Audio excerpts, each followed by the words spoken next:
Lagawa anpa ki hon nom jing minumi pa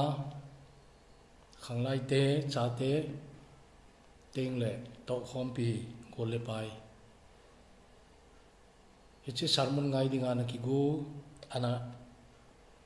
nga zo se pakai ji suminin salam kain bole pathin lung se nei changun le se chunga hi le lungdon aumin laina ding thu sim tam ta jong ja singun in sung ki henna laina ta ta tam ta in thu to tawun ai jing lain tunin adam lai ho zo sidin pathinin phat phai penalayumin tuni zun laki chai di kon cha sarmon ngai dinga ki thei tawin sarmon ki hi pathin lung se na i bol thei wai le hatha lam hui de ngai tan kum ke khat iman sai zo nungu kum ke khat dang abul ki patna hong hi de ngai tai tu chan ei pui pa pathin thangwa na masan kapi nahi tuni hin ithupi di wahile wo pakai iti chan hiding ham tiahin wo pakai iti chan hiding ham sam number som la thumna in siming cutting sam number som la thumna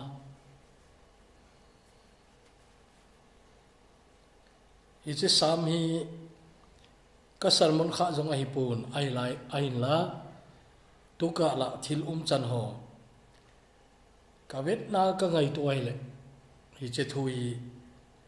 hobu mi theng hon jong avela ingai ki diwin ka ti chu khat ve mong mong che thui ga ngai tu khom kit le hun ti kan de hi in siminge wo pakai nangman iti chan geya nei don da ding hiya iti chan geya vet lowa nei koi ding ham iti chan kain khuwa gen thei he su ka thua ni hluma kalung thima hi bang gimna ka thu ding ham iti chan geya kamel ma hi ka chunga ki choi sang jing ding ham wo pakai kapathin gel to in nei don bonin kamite ni ha sa jingin azole ki zaming ting thimit kasin pai thei a hi chujong le kamel ma pan kazowe 80 lo ding a hi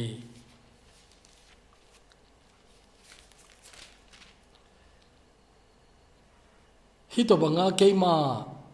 thasam ji a hi ka ki do pi pa ki pa thanop lo ding a hi aiwan keiman nalung set long lo kata san zingin nami hu hing na a kalung thim ki pa jing ding a hi pakain phata a eibol ji in keiman wa choila sangi pathina thu thing ibon chawa ding in phat thei ebu pitaw hen tawde hepa lukse thim pathin dunia hi chi sam ka ga sim do wi a dan iya kai chu ga sim maya jong he thei tam taw me nei lengpa devinin che sami iti pha laya ala sut aidem ti wang chu ka he zo pu we ai wana ma jong phat khat chu hi che hi ana sei do jing a hi en hi chu na koma ataw na ana hi en pakai hi to banga ataw laya alung hem na alung gim na alung kham na alung don na ke hon ka he zo pu we ana ke ho zong hi chemun hi ka hong thlung kha jiu nei o pathian zong hi lo hi tam ti chan ke hi ka hong thlung teng le wang chu pakai ha sat na zong a khon a hong ji ta a hi ji ta nei nalung se long lo na khut hat chun nei na pui hoi jing hi lo le wang he che kalung kham la yu chun pakai ka hong ki hin so zo lo di hi ta nei tuni che sama kunin lung se ten nami thing ho nen ki ho pi ki te te dingin ka hong ta nei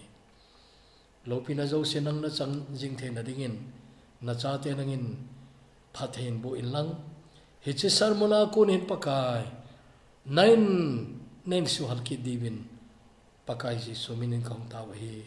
amen thupi lun masangin tunaya kalunggel khat ang umin May tarik som ni kuni chun missionary it ta Baptist Church of Mizoram ho missionary Reverend Lalming Chuanga kiti kum som nga lenga bo ai in heche covid ziahin Delhi aso ta anaki janin ana thitain akivuina jong chu phatain soi je chun ken jong kanangai nei ida se jing nei ale kha sut khat le kha dang dang asun nai tam ta asune le kha sun mi jong ahi ai la le kha sut khat ama min than lo na chu sabun kor fual kitia hin ei pawa chu sabun sang khol chul ti mai witin che cho na jin che chu ai le tu janin ki sei man di yong ei pon ama thu sim sei hu yong kai pon ai wanga thil khat ama sarmon ho a thi zo nunga he ka nung vet ki nai le thil khat ka gel do umi nei a sarmon hoi thei thei to viewer ana hloma majigun au thi hin YouTube mama sermon ana saho chu an vet wa hin a thi zo nu a viewer a khanda nan chuna ha puni long pang pungi nei tel a comment so zo ibe nai le adam la ya comments ha lo hi a thi nu wa chu ai in the thu to a thu sei a gun na thu to i sa ham a sei ne hi cha ko na kangai to khara um nei che chi bi ha to ne e hono lam kai in ei chi un pathin thu sei jong in ei chi un pastor jong in ei chi un holam ka jong in ei chi un i dam la yu hin ki kho sa zo le hina phat o ka ti nei thi nu nga na thi nu nga i na thung ki sei ki na thi nu nga i hung ki pa cha sa hun i dam nu soin them khat be hi tu sang hin ki gel kho le hun ti hi kalung chimong umin tin che chu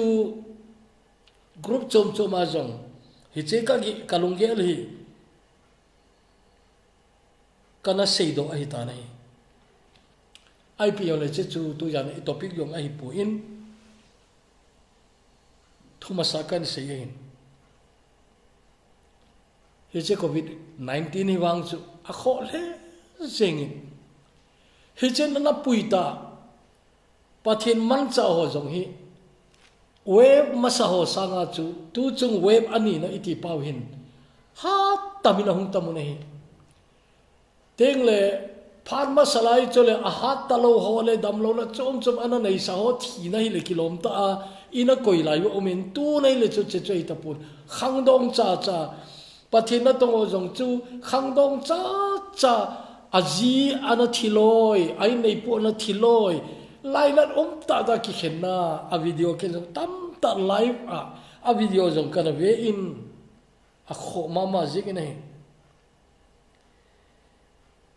India gam zenga zong hi pakai hachana tong hi athi ahung tam le zeng tai che chu news a jong namu ji oi je chun tu nin che detail a se yong ka go pu nei ai wanga tunia hi Ethiopia hi wo pakai I chan hi ding ham ti hi lung thima na ol na ngai tu khari ka ging chai ai le hi che ilung don naw hi che lung kham naw hi che dam lo na je i boi naw i chan mong mong i tho di om ti angai to lo na diu ka ging chapu ne thu sim ho chu abulai chun ka sei in mi thi ho thu sim yong ka sei in ai wangin he chengen cha sei yong chu anom tapu in sei lo te yong chu kanup ai tan ai wang tu za tu chungai ne le pha lo the lo khat le ni a kho di set ki ti mai le a kho lo khat cha pui ai wa a kho di set ong kinin che i pi ham i ti le Mei tarik som ni le gum ni chun Delhi a minu hobung holo ai it ma ji ko minu khat ahung thi in is a covid na hin chalai ta chun achapan nei sunu amazon chu covid na IC wa umin a thi jong a hil lo wa hin he che gol hang kum som ni le nga ale khasim na jong machal ma jek a hin apan chapa chang khana nei chanu khato anei apa officer len ta hi tai apa kinem na chapa kum som ne le kum ngami chu anu thi zo ni som ni alin ni chet achun June tarik som le nga chun Amazon anamul len ta nei teng le mail ha ki chai to June ha ki pat pan chun lam ka khopia uchani akizomi nong thikinu nei asu pinu mei tarik som thumni chun hong thi in June tarik ni chun asu pi pa hong thikini nei pa nei to lo hi win anu om na lain amani thilai jong cha anu jong dam lo hi kin nei vô pakai i ti chan hi ding ham ti na na ngai to lo thai lo e khat ve ni ma chun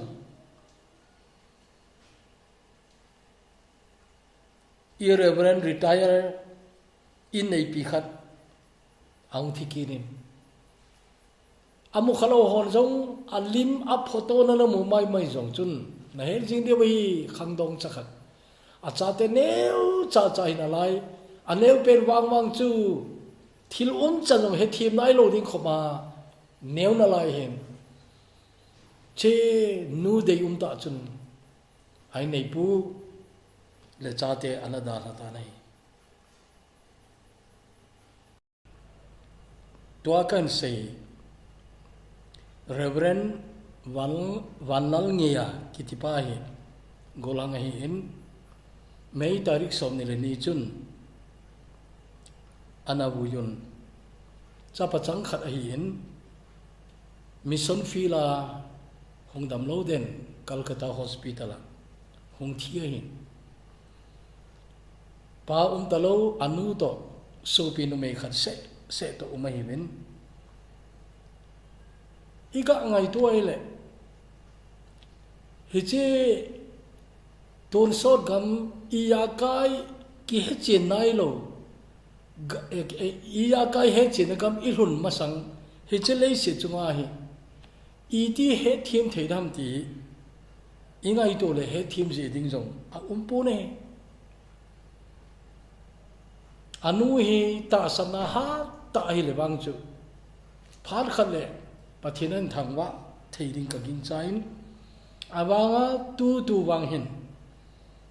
nini ni thumbo wa hin alain i pilung agel de mi hepoi mo nei pha ding jong alung agel gel lai jong hi mai thi acha pa jong kum som thum la li ki ti chu zinei pha jong ai ta ne hain la chete nu cha hi akinem now in sunga pasal sun Reverend Vanang yakiti hobung ai it ma jengo thini ko hi mana it na thu ki sei ho mai hilo a sei jong sei inga yai le mizat chung mong khat jong ai dan chu akimu the nai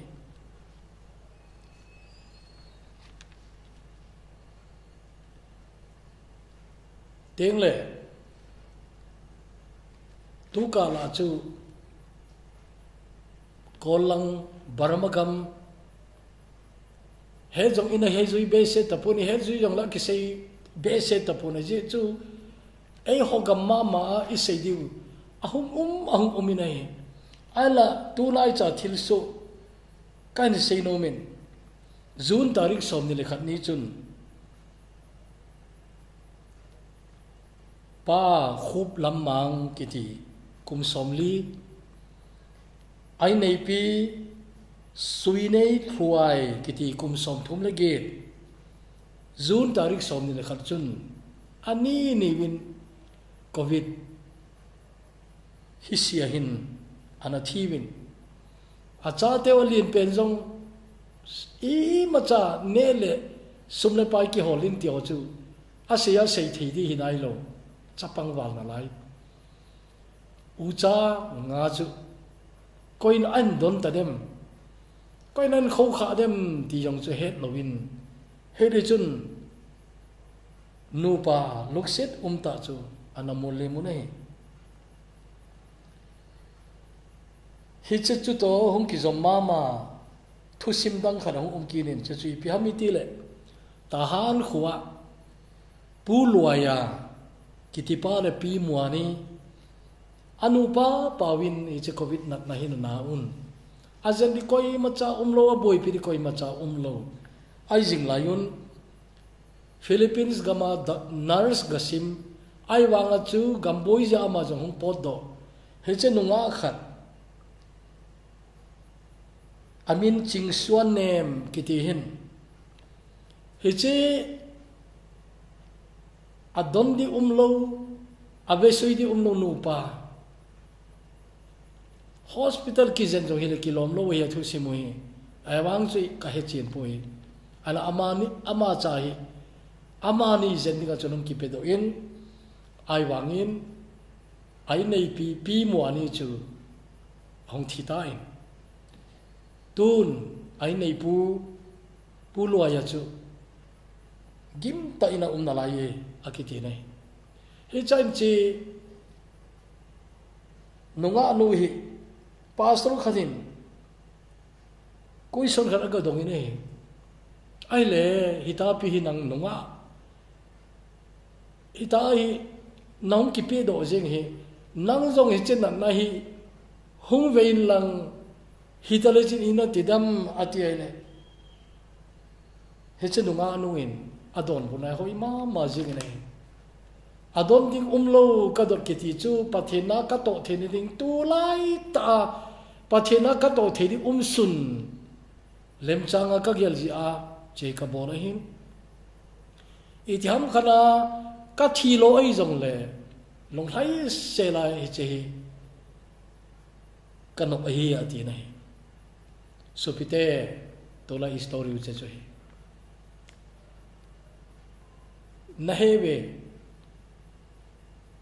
hapta se ai mini be mi thumbe ki buina a video hong ki kap loi a pet pe na ki buina program imu the loi tele mi seina ina za so loi tam ta ki buina ki khenna in sum a ki khenninga zong vet zong umlo lewa ha sa tam ta ki khenna ki tioi in mu wi cha chun tu jani thupi wi chom cha kan sei ding hi a ye chu e che story gam tin kan sei hi I thupi ilu na diwa south him kan sei tai devinin hi che taw na anaman lai hin wo pakai nang man iti chan ge ya nei don da ding hi ya iti chan ge ya vet lowa nei koi ding ham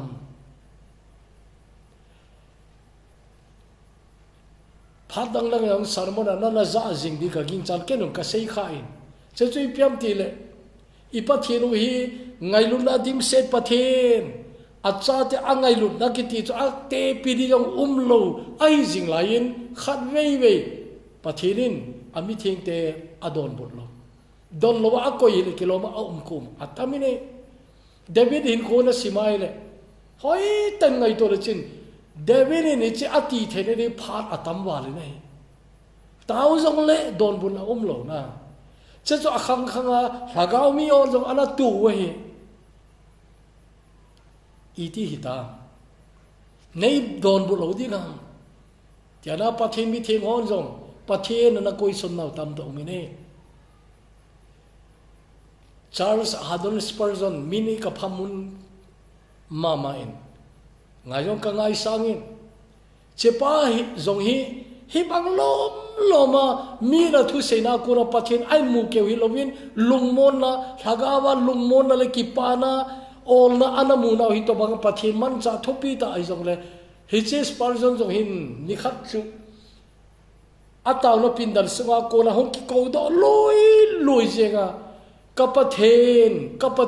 ibola nei hai tam tin cross chu pakai taw na bang chun hi che Spurgeon long peng do inai akima vela anaza umidi wain al sei so no nei ki dang ta choina hi banga pathin mi lo pi ta mai pathin khobang lom anaman ai in achu sei ngai lom ki ti chu ama ho bung ho kewi lo wanoi mun tin na ko na London khopia chewale chi Spurgeon thu sei kharwe be ngai te ri atiwa tabar Spurgeon's tabernacle ati je ho in len ta chu hi cha chu ho in ga kai te mi anop hi banga mi zo sin akine pi oi jing la ya kapathen ibola nei hai tam ti in lungdong ta in anaki ko do in che chu David taw na che chu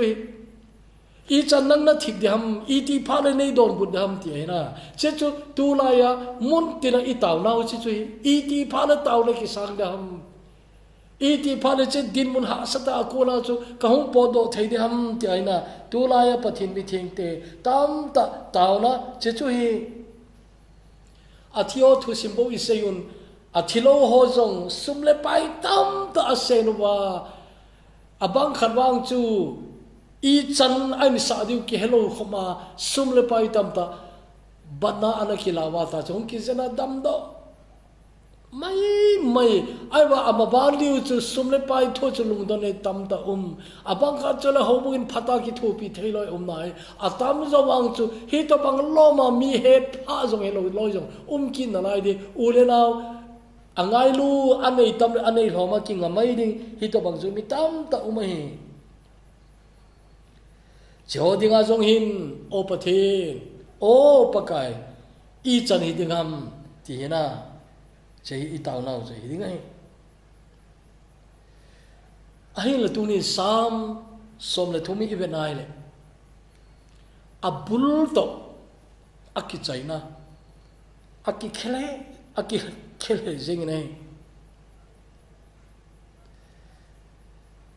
hije David hin hitobang ta achun pathin don buna jong alamu zo talawa aki gel lai I chan hitingam nang na thip dinga ti laya thil khat no mo asa kibela ma umkin na lain chechu ipiham itiale I ti chan ge ya kamel mai kachunga ki choi sang jeng ding hamati na hi chechu ipiham David again thei pole ana nuiding mi ome ti chu David in phata he nei ai kho thu sim ne ve nu le na her mai di oina David again thei pole ana ki pa ding David aka pole ana nuiding mi ome ti David ne he nei le seri ki dang ta aina ba noi thilum chani ki dang ta ai ilum khamna ana ki pali mi jong omji nei I ha sat la ya ana ki pali mi omji nei I kalaya nui di yong mi umay ke ong khando ti lai thu sim khat chu igam sunga politics lama bol thei ta khat ana umin ala ama chu akilan pimi ana umai ji chun at gin chat lo wirin nan nagang ta long na long thi nai le alhan chu nga chun avui hom po do nong hi beta alhan chu ga galam mi ume ti kaung khan do ti lai thu si mai cha la mo jong chu awang phachum puwe akiti ki nin che chu thu chu mai na mi kana a nui nahi le wang chu nang ding ngong thil pha aung pui ti wang chu na hen ngai ai ba chelang chu ko yu te na devinin apunan mama jing chu hi banga nangin nei don bul lowa hi tu din muna tai ka mai le kamel ma chu ki pa ding ai na kamel ma chu ki pa ding en ki choi sang jing ding ai ti che je chun o i ti le nei don bul na de hamma ti nahi wo pakai kapathin gel tu in nei don bunin kamiteni ha sa zingin azole ki zaming ting thimit ka sin pai thei a hi ati nei ye chung nei ha sa ina ti chu nei ha sa che taw nei athi pai palo ne taw na jong a hi ai wa ngai tunia i belap diu ka dei chu kamit e ha sa ina ti hin pathinin namu thene pathin namit in ha do sale cha chun answer tam ta hum de na tunin tam vei ta ilung don jina ipijam tile imu lo ji we iminu ki ha do thelo na ki ha do thelo pathin imu dinga pha asa chu imu thelo ji wa chu lungdonga hitai boizi hiwinai hiya chun tunin pathin imit e ha do sa lewang chu thil tam ta hong ki khel ling hi hi cha ka dei ma jing chu zong le kamel ma pan ka zowe 80 loading hi hi to banga keima ha sam ji a hi ka ki do pi pa ki pa thanop loading hi ati na hi hi chan ge chun lungdon don mai nai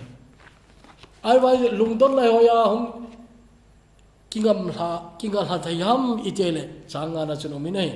chei phaten tu janin hoi ten che ngai tu ti ai wangin keiman na lungset long lo kata sam jingin nami hu ing na kalung thim ki pa jing ding hi ati nai ta san te ding ama ki ngai te ding chehi poimo ma hi keima nalung sit long lo kata san jingin ati nai tunin nakim bel na be jong le thim gam jenga kinem na ding jong zo talo ta sat dola nakinem na thai ule nau na be ting jong le talo ai lo le ipiha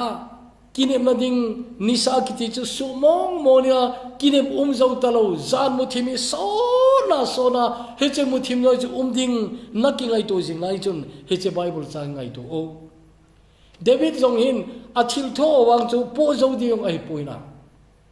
ha sama ma jingi ai wa david in agal zona chabi chi pam tile ahi wang keiman nalung set long lo kata san jinge ti chuna david in phar che sa pathen ta san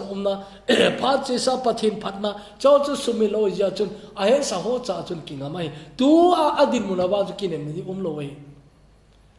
ai wa pathini alung se na long lo wei ti ane he chin sa ya chun che chu atu tun ni ngai tu ni tu lai ta na din mun hi sang khana taw na chu na taw na hi jing mai the i ti chan don lo wa nei koi dam ka taw na sa lo i chan na koi dam tai tu to pathin chunga hasen na hi ta hen lang ai lo le lung don i za hi tale tu to na din mun ham i pi jo le changa na hi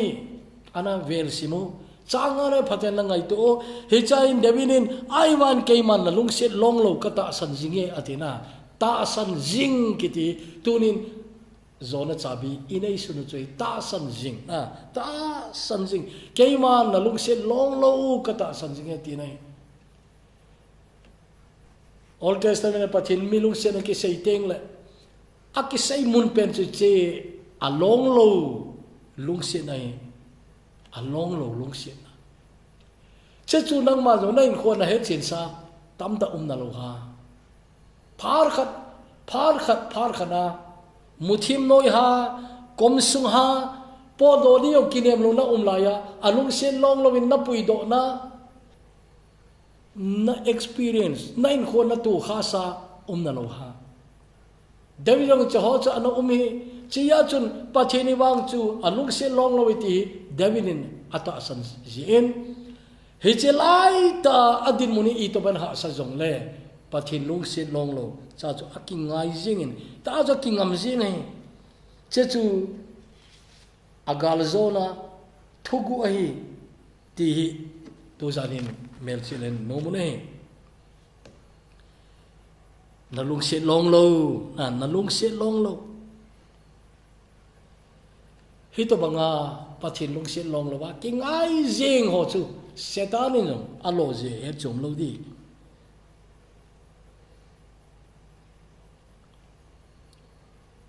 achai na lam dingin achai na sim leu chen pa kain phata e bol in keiman awa choila sange tiai an chai chu na tunin ta san jeng tunin na din muni to bang sien lang o iche din muna ku na hiwang din mun phajo ti iti a kamu ta lo de na ti mai the ai wangin eche dabinin ata sani nangong na ta san dingin apa e pakain phata e bol je intena phar khale pakain phata in bol ki tho tho de na ti tunin ta sanati hije chun dunia naka na ho chu naka den lo ding hi pathina ta san le na thu simi kana aki chai puntin ama wa choina lassa a ki chai tho tho ding teng le setan chu galel tho tho de Satan ana say jiu chu Satan nin achai na nui na chu chang lo ding hi the last laugh na achai na a nui na chu Satan chang ai lo di achai na nui na chu pathin cha te hi che lei sit chunga jong hin tin wana wang chu acham ki ma imu di wei tai hi chun ta san po po le hin achai na apha hong nam te tie achai na mong mong hitin akum khana sei tangai lei se chunga acham ki ma na mu zo lo mai the ai wangin i ya kai phata he chin mun ton son kam na lon teng na wang chu teng le na he chin ding ai tai he chin zo nunga kana di ta pontin he chin zo nunga phun na di ta pontin na he chin nani kho ong lon teng le teng chu le pakai wa choya kipa a nanuya